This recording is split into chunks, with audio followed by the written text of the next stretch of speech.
Hello അസ്സാം വലൈക്കും welcome back. ഇന്നത്തെ വീഡിയോ വളരെ കുറഞ്ഞ ചേരുവയിൽ കുറഞ്ഞ സമയം കൊണ്ട് നല്ല കിടിലൻ ടേസ്റ്റിൽ തയ്യാറാക്കി എടുക്കാൻ പറ്റുന്ന നല്ലൊരു സ്നാക്കിൻ്റെ റെസിപ്പിയാണ്. ചിക്കൻ പോപ്കോണിൻ്റെ റെസിപ്പിയാണ്. കുട്ടികൾക്കൊക്കെ നല്ല ഇഷ്ടമുള്ള ഒരു സ്നാക്കാണിത്. ഈ ഒരു ഇഫ്താർ ടൈമിലൊക്കെ ട്രൈ ചെയ്ത് നോക്കാൻ പറ്റിയ ഒരു സ്നാക്കാണ്. അപ്പോൾ നമുക്കിതെങ്ങനെ തയ്യാറാക്കി എടുക്കാൻ നോക്കാം. വീഡിയോയിലോട്ട് പോകുന്നതിന് മുമ്പ് നമ്മുടെ ചാനൽ ആദ്യമായിട്ട് കാണുന്നവരാണെങ്കിൽ ഒന്ന് സബ്സ്ക്രൈബ് ചെയ്ത് സപ്പോർട്ട് ചെയ്യണേ.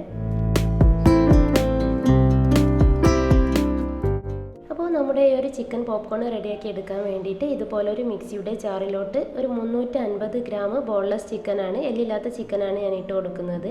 ഇനി അടുത്തതായിട്ട് നമുക്കിതിലോട്ട് ചേർത്ത് കൊടുക്കേണ്ടത് ഒരു 5-6 അല്ലി വെളുത്തുള്ളി ഇതുപോലെ ചെറുതായിട്ടൊന്ന് കട്ട് ചെയ്തിട്ട് അതുകൂടെ ചേർത്ത് കൊടുക്കാം. പിന്നെ നമുക്കിതിലോട്ട് എരിവിന് ആവശ്യമായിട്ട് ഒരു 1/2 ടീസ്പൂൺ അളവിൽ കുരുമുളക് പൊടിയാണ് ചേർത്ത് കൊടുക്കുന്നത്.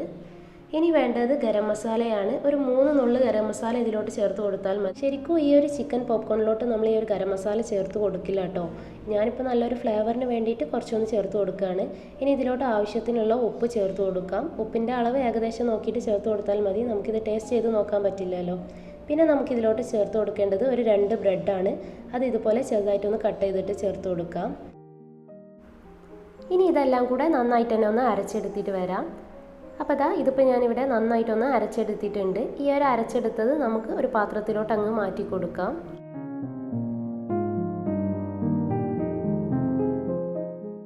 ഇതുപോലൊരു പാത്രത്തിലോട്ട് അങ്ങ് മാറ്റിയെടുത്തതിന് ശേഷം ഇനി കയ്യിൽ കുറച്ച് ഓയിലൊന്ന് തടവിയിട്ട് നമുക്കിത് നന്നായിട്ട് തന്നെ ഒന്ന് കുഴച്ചെടുക്കാം. ഇതുപോലെ കൈ വെച്ചിട്ട് നന്നായിട്ട് തന്നെ ഒന്ന് കുഴച്ചെടുത്താൽ മതി. ഇതിപ്പോൾ ഇവിടെ നന്നായിട്ട് തന്നെ ഒന്ന് കുഴച്ചെടുത്തിട്ടുണ്ട്. ഇനി ഈ ഒരു മാവിൽ നിന്നും കുറച്ച് എടുത്തിട്ട് നമുക്ക് ചെറിയ ചെറിയ ബോൾസ് ആക്കി എടുക്കാം. കണ്ടില്ലേ, ഈ ഒരു സൈസിലൊന്ന് ബോൾസ് ആക്കി എടുത്താൽ മതി. നിങ്ങൾക്ക് വീഡിയോയിൽ കാണുമ്പോൾ മനസ്സിലാവുമെന്ന് കരുതുന്നു. അപ്പോൾ ഇത് ഞാൻ മൊത്തത്തിൽ അങ്ങ് ബോൾസ് ആക്കി എടുത്തിട്ടുണ്ട്. ഇനി ഇതിവിടെ മാറ്റി വെക്കാം. അടുത്തതായിട്ട് നമുക്കിതിലോട്ട് വേണ്ടത് ഒരു 1/4 കപ്പ് അളവിൽ കോൺഫ്ലോർ ആണ്. അപ്പോൾ ഇതുപോലെ ഒരു പാത്രത്തിലോട്ട് കുറച്ച് കോൺഫ്ലോർ എടുത്തിട്ടുണ്ട്. പിന്നെ ഒരു 2 മുട്ട ഒന്ന് ബീറ്റ് ചെയ്തിട്ട് അതും ഇവിടെ എടുത്ത് വെച്ചിട്ടുണ്ട്.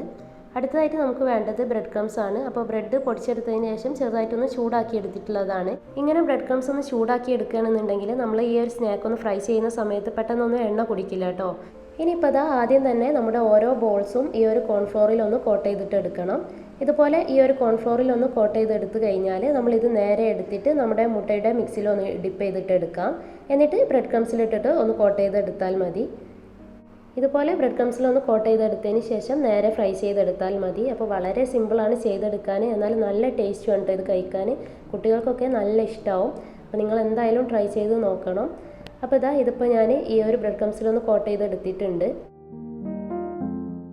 എല്ലാം ഇതുപോലെ കോട്ട് ചെയ്തെടുത്തിട്ടുണ്ട്. ഇനി നമുക്കിത് നേരെ ഫ്രൈ ചെയ്തിട്ട് എടുക്കാം. അതിനായിട്ട് കുറച്ചേറെ തന്നെ ഓയിൽ ഞാൻ നന്നായിട്ടൊന്ന് ചൂടാകാൻ വേണ്ടി വെച്ചിട്ടുണ്ടായിരുന്നു. ഓയിൽ നന്നായിട്ടൊന്ന് ചൂടായി വരുന്ന സമയത്ത് തീ ഒന്ന് കുറച്ച് വെച്ചിട്ട് നമുക്കിത് ഓരോന്നായിട്ട് ഇട്ട് കൊടുത്തിട്ടൊന്ന് ഫ്രൈ ചെയ്തിട്ട് എടുക്കാം. പിന്നെ തീ ഒരു മീഡിയം ടു ലോ ഫ്ലെയിമിൽ വെച്ചിട്ട് വേണം നമ്മളിത് ഫ്രൈ ചെയ്തെടുക്കാൻ വേണ്ടിയിട്ട്. അല്ലാന്നുണ്ടെങ്കിൽ നമ്മുടെ ഈ ഒരു ചിക്കനൊന്നും നമുക്ക് വെന്ത് കിട്ടില്ല. ഇതുപോലെ ഇളക്കിയിട്ടും തിരിച്ചും മറിച്ചിട്ട് കൊടുത്തിട്ടും നമുക്കിതൊന്ന് ഫ്രൈ ചെയ്തിട്ട് എടുക്കാം. എന്നിട്ട് നല്ലൊരു ഗോൾഡൻ ബ്രൗൺ കളറാവുന്ന സമയത്ത് നമുക്കിത് എണ്ണയിൽ നിന്നും കോരി മാറ്റാം. അപ്പോൾ ഇതുപോലെ കളറൊക്കെ ഒന്ന് മാറി നമ്മുടെ ഈ ഒരു സ്നാക്ക് നന്നായിട്ടൊന്ന് ഫ്രൈ ആയി വന്നിട്ടുണ്ട്. ഇനി നമുക്കിത് എണ്ണയിൽ നിന്ന് അങ്ങ് കോരി മാറ്റാം. പിന്നെ ചിക്കനൊക്കെ വെന്ത് കിട്ടുമെന്ന് സംശയമൊന്നും വേണ്ട. ഇത് ബോൺലെസ് ചിക്കനാണ്. അപ്പോൾ ഒരു മീഡിയം ടു ലോ ഫ്ലെയിമിലിട്ടിട്ടൊന്ന് ഫ്രൈ ചെയ്തെടുത്താൽ മതി. എന്നാൽ തന്നെ ചിക്കന് നന്നായിട്ടൊന്ന് വെന്ത് കിട്ടും. അപ്പോൾ ഇതിപ്പോൾ ഞാൻ എണ്ണയിൽ നിന്ന് അങ്ങ് കോരി മാറ്റുന്നുണ്ട്.